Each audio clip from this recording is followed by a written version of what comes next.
नमस्कार, स्वागत है आपका मेरे चैनल में। तो फिर मैं आ गई हूँ एक नई वीडियो के साथ, बहुत ही अच्छी जानकारी के साथ। तो जो मेरे चैनल में नए हैं वो सब्सक्राइब कर लीजिएगा, और जो पहले से सब्सक्राइब किए हुए हैं उनका बहुत बहुत धन्यवाद। तो जैसा कि मैं पिछले वीडियो में आप लोगों को बताई थी कि हरितालिका तीज आने वाला है और उसका नाम क्यों पड़ा और वो कैसे मनाया जाता है, तो आज मैं उसकी विधि आपको बताने जा रही हूँ कि आपको उसमें क्या करना है। जो लोग नहीं जानते हैं वो लोग ऐसे, हमें भी उतनी जानकारी, सब कुछ तो किसी को भी जानकारी नहीं होती है, लेकिन जितना मैं जानती हूँ वो मैं आपको बताने जा रही हूँ। तो आज आज ही के दिन तृतीया चढ़ गया है, लेकिन कल हम क्यों मना रहे हैं तीज, कल हम क्यों उपवास रख रहे हैं? क्योंकि कल सूर्योदय के साथ तृतीया आ रहा है। कभी भी हम कोई त्यौहार मनाते हैं तो वो सूर्योदय से माना जाता है। आज सूर्योदय के बाद तृतीया चढ़ा है, तो इसीलिए कल के दिन सूर्योदय से तृतीया हो रहा है। वो 4-5 बजे तक खत्म हो जाएगा, चतुर्थी आ जाएगा, लेकिन हम जो सूर्योदय से स्टार्ट होता है उसी को मानते हैं।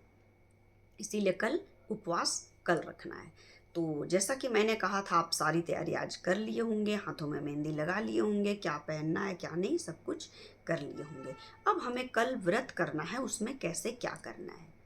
तो सबसे पहले तो सुबह उठ के सरगई किया जाता है, यानी कि सुबह कुछ हल्का खा लिया जाता है। चाय हो, जूस हो, कोई मिठाई हो, बहुत लोग चूड़ा दही खाते हैं, ऐसा कुछ भी सुबह उठकर ज़रूर खा लेना है। तो इसके लिए आपको कब खाना है? मैक्सिमम 4 बजे तक आपको ये सरगही कर लेना है। तो इसके लिए आपको जल्दी सुबह उठना है और अलार्म लगा लेना है। अगर नहीं तो जो भी, किसी को भी आप बता दीजिएगा कि सुबह आपको उठकर सरगही करना है। और सरगही करने का जो भी है वो रात को ही आप तैयारी आज कर लीजिएगा। मिठाई मंगा कर रख लीजिएगा, अगर आपको मिठाई कर खाना है, दही चूड़ा का इंतज़ाम कर लीजिएगा, और चाय कॉफ़ी दूध जूस सब आप पहले से इंतज़ाम कर लीजिएगा, क्योंकि सुबह कुछ नहीं हो पाता है। सुबह उठकर आप नहा लीजिए तो बहुत अच्छी बात है। अगर नहीं नहा पाए तो कोई बात नहीं है, सरगही आप ऐसे भी कर सकते हैं। तो आपको सुबह 4 बजे तक सरगही कर लेना है। उसके बाद फिर सुबह नहा धोकर, और एक पूरे शंकर पार्वती गणेश जी का पूरा फोटो एक चौकी पे अच्छे से लाल कपड़ा बिछाकर, और उनको सुबह नहा धोकर रख लेना है। और उसमें फूल पुष्प सब चढ़ा देना है, जल चढ़ा देना है, सब जैसे आप नॉर्मल पूजा करते हैं वैसे करके, हाथ में फूल, अक्षत और पान पत्ता और कुछ सिक्के लेकर आपको संकल्प कर लेना है कि मैं आज निर्जला व्रत रखने जा रही हूँ।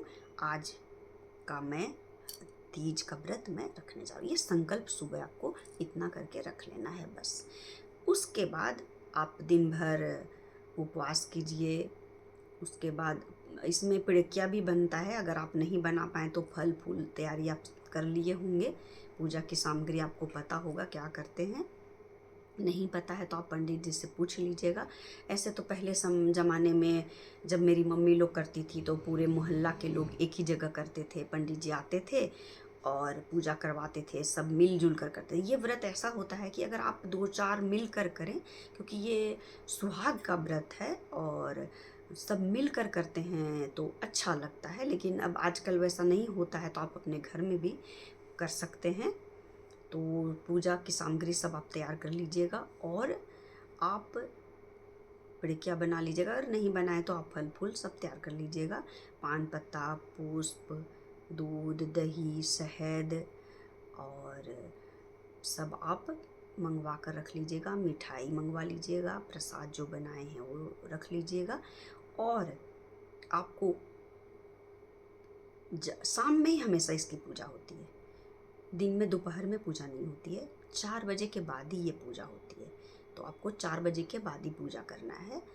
और पूरा आप तैयार हो जाइए, पूरा 16 श्रृंगार कर लीजिए, बहुत अच्छे से सज धज जाइए।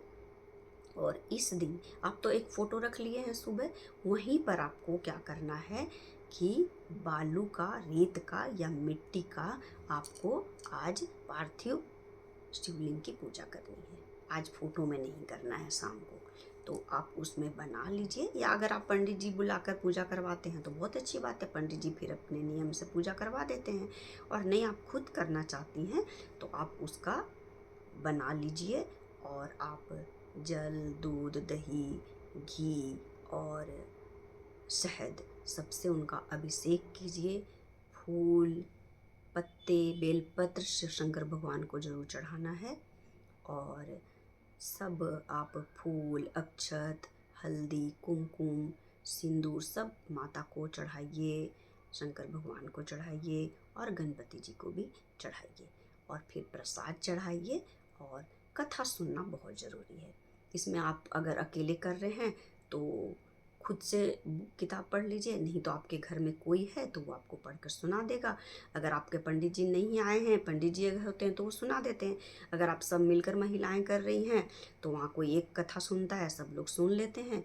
और नहीं तो आप खुद से कोई भी अगर नहीं है आपके घर में, आप अकेली हैं, तो आप किताब लेकर पढ़ लीजिए।